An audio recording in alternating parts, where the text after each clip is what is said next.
Assalamualaikum warahmatullahi wabarakatuh. Kembali lagi di perkuliahan teori peluang aktuaria. Jadi ini adalah pertemuan kita yang ke-11 ya. Jadi untuk pertemuan 11 ini nanti akan dibagi jadi dua bagian ya. Nah, ini untuk bagian yang pertama, kita akan membahas materi terkait dengan distribusi sampel. Apa sih itu distribusi sampel gitu ya. Nah, jadi eh, pokok bahasannya itu ada 6. Yang pertama adalah pengambilan sampel acak, kemudian yang kedua adalah statistik penting dari sampel, yang ketiga adalah distribusi dari pengambilan sampel, lalu yang keempat adalah distribusi rataan sampel dan juga TLP. TLP ini adalah teorema limit pusat ya. Kemudian yang kelima adalah distribusi sampel dengan dua rataan berbeda dan yang terakhir nanti distribusi variansi sampel. Kita akan bahas satu persatu secara tuntas ya. Langsung saja kita mulai dari pengambilan sampel acak. Nah, jadi eh, sampel acak itu biasanya diambil melalui yang namanya eksperimen acak. Nah, apa itu eksperimen acak? Jadi eksperimen acak itu adalah suatu eksperimen yang atau percobaan gitu ya, yang dapat menghasilkan data yang bersifat numerik seperti contohnya jumlah dadu ataupun yang deskriptif ya, misalkan golongan darah gitu ya. Nah, jadi ada dua numerik dan juga deskriptif di sini. Nah, materi yang akan kita bahas pada kali ini itu adalah membahas bagaimana cara kita mengambil sampel serta pentingnya rata-rata dan variansi dalam kita melakukan analisis dan juga inferensi dari statistik. Nah, jadi tentunya gitu ya, komputer yang modern yang sekarang kita punya sekarang itu akan mempermudah kita untuk melakukan yang namanya analisis statistik. Ya, sehingga apa? Sehingga analisis yang kita lakukan itu dia lebih cepat dan mudah dipahami, khususnya dalam keperluan pengambilan suatu keputusan. Jadi, dengan bantuan komputer modern yang sekarang ada, kita akan lebih mudah gitu ya dalam melakukan analisis statistik. Nah, jadi ketika tadi kita ngomongin masalah analisis dari suatu data, ya pastinya kita akan ngomongin yang masalah yang namanya masalah populasi dan juga sampel. Nah, jadi ini merupakan dasar dari analisis statistik. Jadi populasi dan sampel itu merupakan dasar yang akan kita gunakan dalam melakukan yang namanya analisis statistik. Nah, apa itu populasi? Populasi adalah keseluruhan data yang dikaji. Sedangkan sampel itu adalah sebagian kecil yang diambil untuk mewakilinya. Nya di sini itu menyatakan adalah mewakili si populasi ya. Nah, jadi dalam suatu populasi ya data yang dalam populasi ini merupakan hasil dari variabel acak yang mengikuti distribusi tertentu. Contohnya misalkan binomial ataupun normal. Nah, jadi sampel yang kita ambil ini itu harus diambil secara acak agar bebas dari bias dan dapat mencerminkan populasinya secara akurat. Jadi eh, sampelnya itu kita harus benar-benar ambilnya secara acak. Biar apa tujuannya ya? Agar sampel yang kita ambil itu benar-benar sudah mewakili sifat dari suatu populasinya. Gitu ya. Nah, sebagai ilustrasi, kita lihat ini adalah salah satu kasus sederhana terkait dengan populasi dan sampel. Misalkan X1, X2 sampai dengan Xn ini adalah n buah peubah acak saling bebas yang masing-masing memiliki PDF yang sama, yaitu Fx.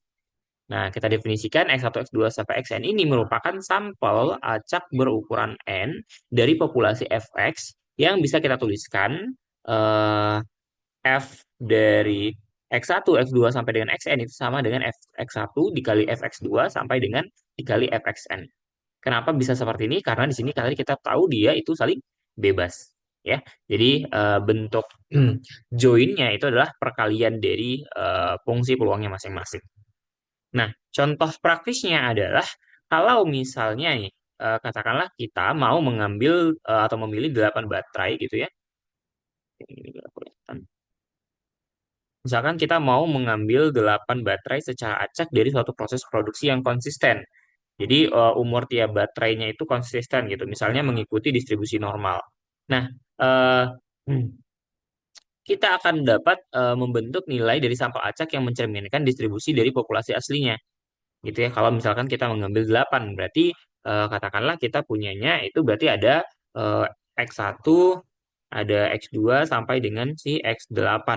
Nah, jadi dengan kita mengambilnya ini secara acak, maka kita akan bisa mengambil sehingga nanti terbentuk nilai dari sampel acak yang kita peroleh itu dia mencerminkan si distribusi dari populasi aslinya dari keseluruhan baterai yang ada gitu ya terkait dengan umur.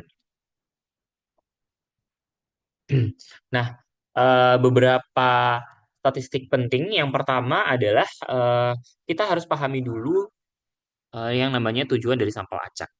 Nah, jadi sampel acak ini kan akan kita gunakan untuk memperkirakan ya parameter dari si populasinya yang tidak diketahui. Seperti contohnya misalkan proporsi atau nilai V ini gitu. Nah, nilai yang kita hitung dari sampel misalkan sajalah dia adalah P topi. Nah, ini kita gunakan untuk mendekati nilai parameter dari si populasi. Nah, karena hasil sampel itu bisa bervariasi, maka statistik dari si P ini tadi ya, si P ini kan merupakan statistik ya. Ini dianggap sebagai suatu pengubah acak gitu. Jadi penting untuk kita memahami statistiknya gitu ya, apa yang mau kita kaji gitu. Nah, kemudian yang kedua adalah ukuran sampel. Nah, statistik penting yang lainnya itu adalah ukuran sampel, di mana ini akan mengukur pusat dari suatu kumpulan data. Ya, biasanya kita akan menggunakan mean ataupun rata-rata, kemudian median dan juga yang terakhir itu adalah modus. Nah, kemudian statistik penting yang berikutnya itu adalah ukuran dari variabilitas sampelnya. Ini menunjukkan seberapa jauh sebenarnya data itu menyebar dari rata-ratanya. Meskipun pada dasarnya dua sampel itu dapat memiliki mean yang sama, tetapi tingkat penyebarannya itu berbeda. Nah, jadi untuk ukuran variabilitasnya itu biasanya kita akan menggunakan variansi dari sampel, standar deviasi, dan juga rentang dari si sampelnya. Oke. Nah, jadi ini adalah tiga statistik penting yang perlu kita pahami dalam kita melakukan analisis statistik, gitu ya. Nah, eh jadi ketika kita melakukan tadi pengambilan sampel lah, maka kita akan eh, memiliki yang namanya distribusi, gitu ya. Nah, jadi untuk distribusi dari pengambilan sampel, ya, yang pertama kita harus pahami dulu tujuan dari inferensi statistikanya, ya, yaitu apa? Kita akan membuat kesimpulan ataupun estimasi terhadap parameter populasi berdasarkan data yang ada, yaitu dari sampel. Nah, jadi tujuan kita itu adalah membuat kesimpulan ataupun estimasi terhadap parameternya. Nah, variansi dari sampel ini menyatakan perbedaan antara statistik sampel dan juga parameter populasi itu merupakan hal yang wajar, kecuali jika perbedaannya itu terlalu besar dan mengindikasikan suatu masalah dalam melakukan kita analisis gitu. Nah, sedangkan untuk distribusi sampel, statistik seperti rata-rata X bar di sini dan juga variansi S kuadrat ini memiliki distribusi peluang sendiri yang kita sebut sebagai distribusi sampel yang menunjukkan seberapa besar ketidakpastian dari inferensinya. Nah, inilah yang akan kita bahas sebenarnya. Pada intinya adalah ini adalah pokok bahasannya. Jadi kita mau lihat nih distribusi sampel itu seperti apa. Nah, kita mulai dari distribusi rataan sampel. Nah, jadi berdasarkan teorema limit pusat, gitu ya, dikatakan bahwa populasi yang berdistribusi normal, kalau misalkan rata-rata sampelnya itu adalah X bar juga merupakan distribusi normal, ya si X bar ini juga merupakan rata-rata distribusi normal dengan rata-rata mu dan juga variansinya itu adalah sigma kuadrat per n. Jadi si X bar itu dia berdistribusi normal mu sigma kuadrat per n. Nah, tetapi kalau misalkan populasinya itu tak normal, nah jika populasinya itu tidak normal, maka X bar ini tetap akan mendekati normal kalau misalkan ukuran sampelnya itu dia besar, gitu ya. Nah, jadi meskipun tadi populasinya tidak normal, si X bar-nya itu bisa kita normalkan. Nah, dengan cara apa? Dengan kita menggunakan yang namanya teorema limit pusat. Nah, jadi jika X adalah rataan dari sampel acak yang berukuran N yang diambil dari populasi dengan rataan mu dan juga variansi terbatasnya adalah sigma kuadrat, maka bentuk dari pembatas distribusinya itu adalah ya si Z yang ini. Ya, Z sama dengan X bar dikurang mu per sigma per akar N, yang mana ketika N-nya menuju tak hingga, ini akan mendekati ini distribusi normal baku, ya, atau normal standar yaitu Z 0,1. Itu ya. Jadi kita tahu Z ini dia berdistribusi normal 0,1. Rataannya 0 dan variansinya 1. Nah, kita lihat contohnya, kasus umur bola lampu. Nah, dikatakan sebuah perusahaan listrik itu memproduksi bola lampu yang memiliki panjang masa pakai yang didistribusikan secara normal dengan rata-ratanya 800 per jam dan standar deviasinya 40. Oke, jadi diketahui mu-nya adalah 800 jam, kemudian standar deviasinya sigmanya adalah 40 jam. Nah, tentukan peluang bahwa sampel acak dari 16 bola, oke, di sini berarti kita tahunya ada 16, berarti N sama dengan 16, dari lampu akan memiliki umur rata-rata kurang dari 775. Maka ini adalah nilai dari X-nya. Gitu ya.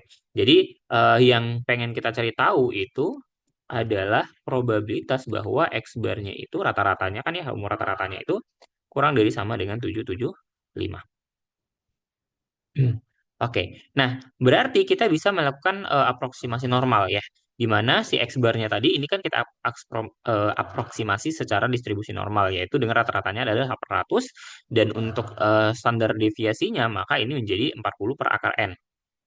Ya, akar N-nya tadi adalah 16, berarti 40 dibagi dengan 4 yaitu 10.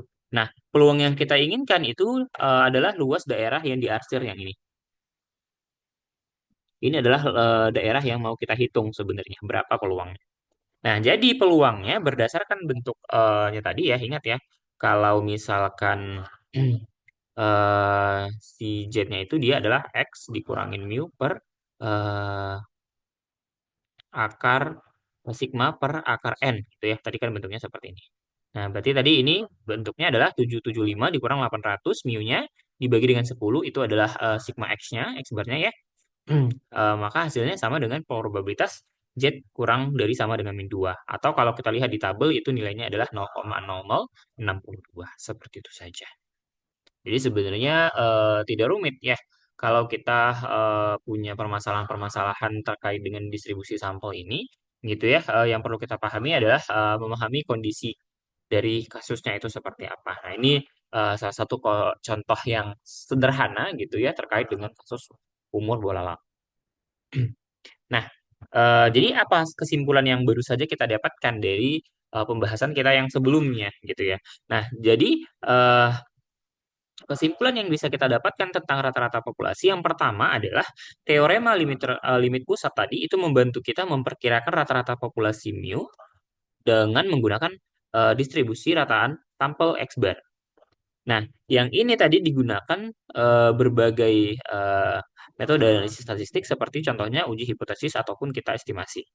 Jadi ketika kita mengestimasi ataupun melakukan uji hipotesis, biasanya kita akan memanfaatkan yang namanya teorema limit pusat ya. Nah, dalam analisis kita sering ingin mengetahui apakah sebenarnya sampel itu mendukung suatu dugaan tentang mu dan distribusi sampling ini membantu dalam proses ini gitu ya. Nah, jadi sebenarnya kesimpulan paling sederhananya itu adalah teorema limit pusat itu berguna ketika kita mau melakukan perkiraan populasi dari distribusi sampel gitu ya. Nah, itu tadi kalau misalkan hanya pertanyaan berikutnya adalah kalau misalkan ternyata ada dua rataan itu seperti apa? Nah, jadi pada distribusi pengambilan sampel dari perbedaan antara dua rataan, teorema limit pusat itu juga tetap bisa kita gunakan untuk membandingkan dua populasinya. Ya, dengan cara apa? Dengan kita mengambil sampel acak dari masing-masing populasi, kita bisa memperkirakan selisih rata-rata dari populasi itu. Katakanlah mu 1 kita kurangi dengan mu 2 menggunakan distribusi normal, sehingga semakin besar sampel maka semakin akurat hasilnya. Gitu. Nah, jadi kalau misalkanlah tadi kita punyanya itu dia sampelnya independen dan berukuran N1 dan juga N2 yang diambil secara acak dari dua buah populasi, baik itu dia diskrit ataupun kontinu dengan rata-ratanya itu masing-masing mu 1 dan juga mu 2 serta variansinya adalah sigma 1 dan sigma 2 kuadrat, maka distribusi sampling dari selisih rata-ratanya itu adalah X1 bar dikurangin dengan X2 bar gitu ya. Yang mana ini akan mendekati distribusi normal dengan rata-rata dan variansinya sebagai berikut. Nah, ini adalah mu-nya. mu dari selisih rata-ratanya, dan ini adalah sigmanya. Nah, sehingga bentuk si Z-nya tadi ini akan kita punya bentuknya seperti ini, yang mana ini akan mendekati distribusi normal standar, yaitu Z berdistribusi normal 0,1. Nah, jadi catatannya kalau misalkan nih ukuran sampelnya itu cukup besar, maka distribusi selisih dari rata-rata sampel X1 bar dikurang X2 bar ini dapat didekati dengan distribusi normal, kecuali jika populasinya sangat tidak normal. Ya, ada kata kecuali di sini ya, perhatikan. Dan ketika ukuran sampelnya kecil, maka pendekatan normal masih bisa digunakan jika populasinya itu tidak terlalu menyimpang dari normalitas. Dan jika populasi normal, maka selisih rata-rata sampel itu pasti mengikuti distribusi normal. Gitu ya. Nah, kita lihat contoh kasusnya. Ini adalah kasus tabung eh, gambar televisi. Nah, tabung gambar televisi dari produsen A itu memiliki rata-rata masa pakainya adalah 6,5 tahun dan simpangan bakunya 0,9 tahun. Sedangkan dari produsen B itu memiliki rata-rata 6 tahun dan simpangan bakunya 0,8 tahun. Nah, pertanyaannya adalah berapa peluang bahwa sampel acak sebanyak 36 tabung dari produsen A itu memiliki rata-rata masa pakai setidaknya 1 tahun lebih lama dibandingkan rata-rata masa pakai yang diambil dari 49 tabung B. Oke, jadi di sini kita tulis dulu apa yang kita ketahui. Yang pertama, mu A-nya itu adalah 6,5, kemudian sigma A-nya adalah 0,9, lalu NA-nya itu adalah 36. Kemudian mu B-nya kita tahu adalah 6, kemudian sigma B-nya itu sama dengan 0,8, dan NB-nya itu sama dengan 49. Nah, apa yang ditanya? Yang ditanya itu adalah probabilitas bahwa X bar 1 dikurangi dengan X bar 2 itu dia lebih dari sama dengan 1 ya. Jadi selisih rata-rata masa pakai A itu 1 tahun lebih lama dibandingkan dengan rata-rata masa pakai B. Berarti kan selisihnya itu lebih dari sama dengan 1. Nah, maka kita bisa tentukan dulu distribusi sampling dari selisih rata-rata sampelnya. Ya, yang mana ini tadi kita tahu dia akan mendekati distribusi normal. Rata-ratanya bagaimana? Rata-ratanya tinggal kita selisihkan ya, di mana tadi kita tahu ya, mu X1 bar dikurang X2 bar itu sama dengan mu X1 bar dikurangin dengan mu X2 bar. Berarti ya mu A dikurang mu B, 6,5 dikurang 6 yaitu 0,5. Kemudian tadi untuk sigmanya, rumusnya sigma X1 bar dikurang X2 bar tadi adalah akar dari sigma X1 bar kita bagi dengan N X1-nya ditambah dengan sigma X2 bar dibagi dengan N 2-nya ya. Nah, di mana tadi kita tahu bahwa eh, untuk yang A dia adalah, sorry ini dikuadratkan ya. Nah, ini adalah 0,81 ini adalah 0,9 kuadrat dibagi dengan banyaknya tadi 36 ditambah dengan 0,8 dikuadrat dibagi dengan 49 banyaknya. Jadi hasilnya adalah 0,89. Nah, berarti kalau kita mau hitung tadi peluang bahwa X1 bar dikurang X2 bar itu lebih dari sama dengan 1, maka ini sama aja kayak probabilitas Z-nya lebih dari 1 dikurang 0,5 per 0,186 atau setara dengan probabilitas Z-nya lebih dari 2,65. Nah, di mana peluang ini sama aja dengan peluang 1 dikurang Z-nya itu kurang dari sama dengan 265. Nah, probabilitas Z-nya ini berdasarkan tabel itu nilainya adalah 0,9960. Nah, jadi peluangnya itu adalah 0,0040 gitu ya. Nah, jadi rata-ratanya tadi selisihnya itu adalah 0,0040. Nah, yang berikutnya itu adalah distribusi dari variansi sampel. Nah, jika kita ingin mengetahui populasi variansi dari populasi, kita akan menggunakan distribusi dari variansi sampel yaitu S kuadrat. Dan saat kita mengambil sampel dari populasi normal, maka statistiknya itu adalah N-1 S kuadrat per sigma kuadrat yang akan digunakan untuk menilai variabilitas dari populasinya. Nah, kita perhatikan bentuknya bahwa sigma I sama dengan 1 sampai N dari XI dikurang mu kuadrat ini sama aja bisa kita ubah menjadi Ya, perhatikan bahwa eh, xi ya, kemudian dikurangin mu, ini boleh kita tambah dengan x bar, kemudian kita kurangkan dengan x bar, gitu ya. Nah, jadi ini kita kelompokkan si xi-nya dengan x bar, kemudian mu-nya dengan x bar. Sehingga kita punya, sorry, kebalik ya. Ini kita punya xi-nya kita kurangkan dengan x bar, kemudian si x barnya kita kurangin dengan mu. Jadi persamaannya seperti ini. Yang mana eh, itu seperti bentuk dari A plus B kuadrat, yaitu A kuadrat plus B kuadrat dikurang 2 AB. Nah, ini adalah A kuadratnya, ini B kuadratnya, yang ini adalah 2 kali AB-nya. Dan eh, bentuk ini kalau kita sederhanakan, berarti hasilnya itu adalah, perhatikan ya, bentuknya menjadi sigma I sama dengan 1 sampai N dari XI dikurang X bar dikuadratkan. Ini adalah tadi yang bentuk si A-nya. Kemudian ditambah dengan N dikali XI dikurang mu dikuadratkan. Nah, jadi kalau kita membagi kedua ruasnya itu dengan sigma dan baru kita ganti N-1S-nya itu menjadi sigma XI dikurang X bar tadi, maka kita akan peroleh bentuknya jadi seperti ini. Ya, 1/sigma kuadrat itu dikali dengan sigma I sama dengan 1 sampai N, XI dikurang mu kuadrat, itu sama dengan N-1 dikali S kuadrat per sigma kuadrat ditambah X bar dikurang mu kuadrat per sigma kuadrat dibagi dengan N. Sehingga kita tahu bahwa bentuk dari sigmanya tadi itu merupakan distribusi chi-square dengan derajat bebasnya adalah N-1. Nah, jadi jika S-nya tadi itu adalah variansi dari sampel acaknya yang berukuran N, dan kita tahu populasinya memiliki variansinya adalah sigma kuadrat, maka statistiknya ini tadi yaitu adalah berdistribusi chi-square, yang derajat bebasnya adalah Pi, yaitu N-1. Nah, nilai variabel acak chi-square ini tadi itu dihitung dari setiap sampel dengan rumusnya adalah N-1 S kuadrat per sigma kuadrat. Nah, peluang bahwa sampel acaknya itu akan menghasilkan nilai chi-square lebih besar dari beberapa nilai yang ditentukan itu sama dengan luas daerah kurva di sebelah kanannya, yaitu daerah yang warna biru ini. Ya. Nah, ini adalah kebiasaan untuk membiarkan chi-square A ini mewakili nilai bahwa chi-square-nya itu di atas kita menemukan luas daerah si alpanya ini tadi. Gitu ya. Jadi chi-square alpha ini dia menunjukkan daerah yang diarsir, yaitu dengan luasannya itu adalah si alpha.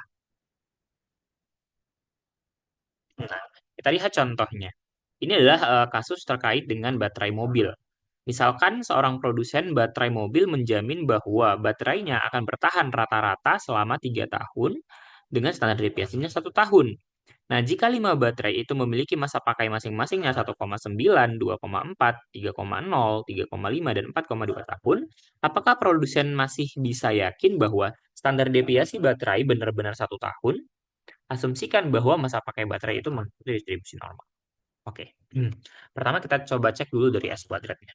Ya, S kuadrat tadi persamaannya boleh kita tuliskan menjadi 1/n-1 dikali dengan N dikalikan sigma xi kuadrat dikurangin sigma xi-nya dikuadratkan.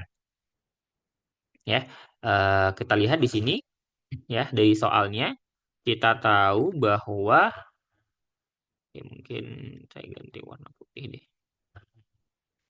Ya, jadi diketahui bahwa N-nya itu sama dengan 5. Kemudian tadi kan XI-nya ada ya masing-masing ya, datanya itu dia adalah 1,9, 2,4, 3, 3,5, dan juga 4,2. Nah, jadi kita bisa tentukan kalau untuk sigma dari XI kuadratnya itu adalah berarti 1,9 kuadrat ditambah 2,4 kuadrat ditambah dan seterusnya sampai dengan nanti 4,2 dikuadratkan ya. 4,2 kuadrat. Nah, kemudian kalau untuk sigma XI-nya, berarti sigma XI itu adalah 1,9 ditambah 2,4 ditambah dan seterusnya sampai dengan 4,2. Ya, di mana untuk hasilnya ini yang sigma penjumlahan kuadratnya itu adalah 48,26 dan untuk penjumlahannya ini sama dengan 15.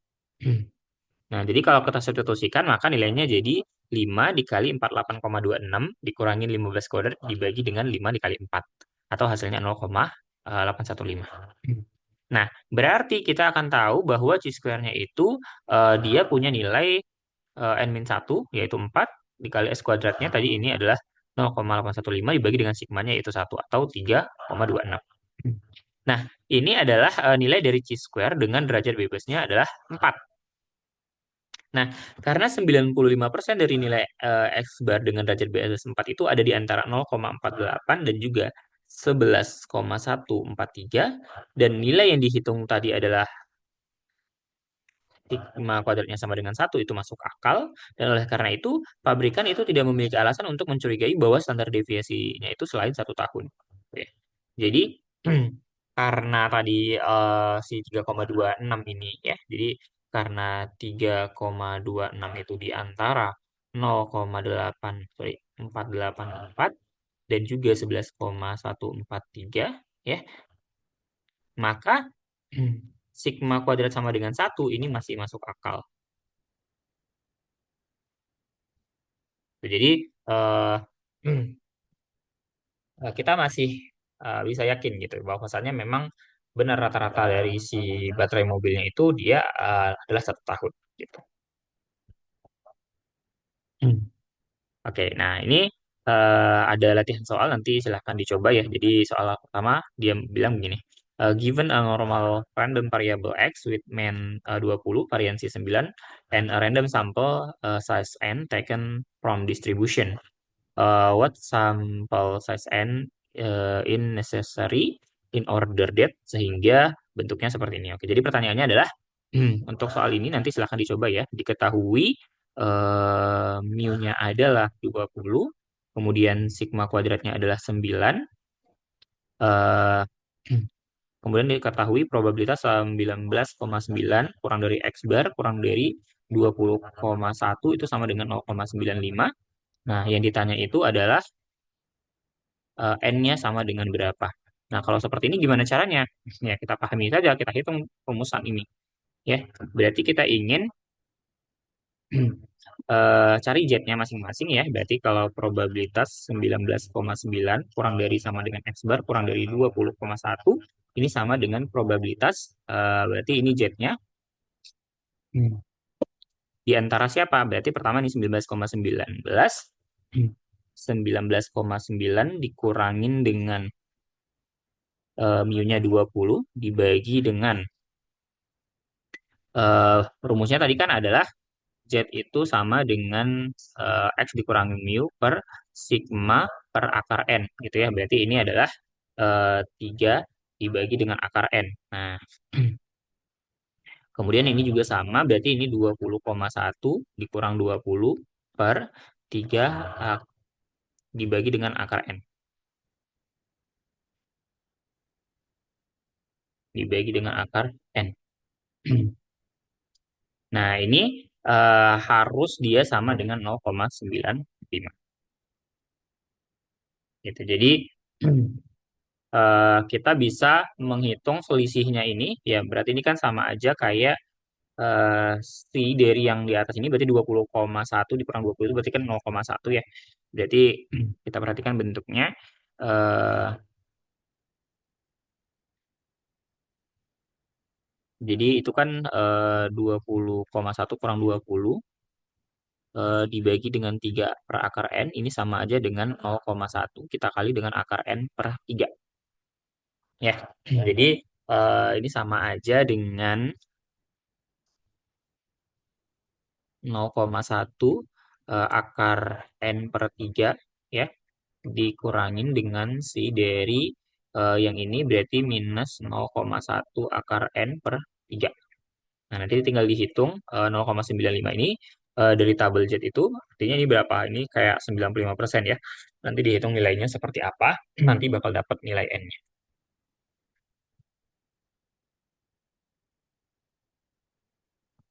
Nah, ini soal yang nomor 2. Katanya traveling between two campus of a university in a CTV shuttle bus take on average 28 minutes with standard deviation 5 menit. Oke, jadi katanya perjalanan antara di antara dua kampus universitas di kota itu menggunakan bus rata-ratanya adalah 28 menit dengan standar deviasinya 5 menit. Nah, in a given week, dalam satu minggu, bus transformasi itu uh, 40 kali pergi, ya. What the probability the average transport time more than 30 menit. Oke, jadi kita tulis dulu informasinya. Diketahui mu-nya itu adalah 28, kemudian sigmanya adalah 5, lalu n-nya itu adalah 40. Nah, ditanya itu adalah probabilitas bahwa si X bar-nya ini dia more than itu berarti lebih dari sama dengan 30 gitu ya. Nah, jadi ini tinggal kita hitung menggunakan persamaannya tadi ya. Ingat nanti kita gunakan Z-nya itu adalah X dikurangin sorry ya. X dikurangin dengan mu dibagi dengan sigma per akar N ya. Kita akan manfaatkan itu. Nanti tinggal dihitung saja. Nah, dan ini adalah soal latihan yang terakhir. Nanti teman-teman silakan coba ya. Katanya the heights of 1000 student approximately normal distributed with the mean 174,5. Oke, jadi diinformasikan, diketahui N-nya adalah sampelnya adalah 1000 student ya. 1000 murid. Kemudian diketahui aproksimasinya itu mu-nya adalah 174,5 cm. Kemudian standar deviasinya 6,9. Berarti sigmanya sama dengan 6,9 sentimeter. Kemudian suppose 200 random sampel eh, size 25. Jadi oke. Jadi si yang 1000 ini adalah ini ya populasi ya. 1000 ini populasi ya. Populasi populasinya itu adalah 1000. Nah, katanya adalah suppose 200 random sampel of size 25 are drawn from this distribution and the mean they recorded the necessary then of a centimeter. Oke, jadi dikatakan kita ngambil sampel acaknya. Sampel acaknya itu adalah 200 ya. Dua sampel acak berukuran 25. Nah, pertanyaannya adalah mean and standard deviasi dari sampel CX-nya. Nah, jadi yang ditanya itu adalah mu X bar-nya dan sigma X bar-nya. Kemudian yang kedua, number of sample mean then fall between 174 172,5 sampai 175,8. Jadi berapa nilai di sampel yang eh, mean-nya itu dia di antara ini ya. Kemudian berapa peluang sampelnya di antara di bawah 172. Jadi yang B itu pertanyaannya ada probabilitas bahwa X bar-nya itu di antara 172,5 sampai dengan 175,8.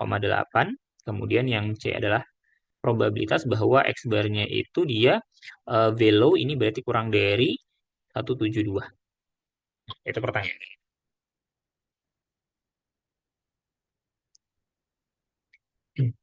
Oke. Ya, jadi nanti silahkan dicoba latihannya. Nah, jadi begitu saja untuk pertemuan kita kali ini. Ini adalah bagian yang pertama. Nanti kita lanjutkan di bagian kedua. Kita akan membahas terkait dengan statistik order. Jadi sekian dari saya. Silahkan dipelajari kembali materinya ya. Materinya nggak banyak. Nanti kalau ada pertanyaan boleh ditanyakan. Saya cukupkan. Terima kasih. Assalamualaikum warahmatullahi wabarakatuh dan sampai jumpa lagi.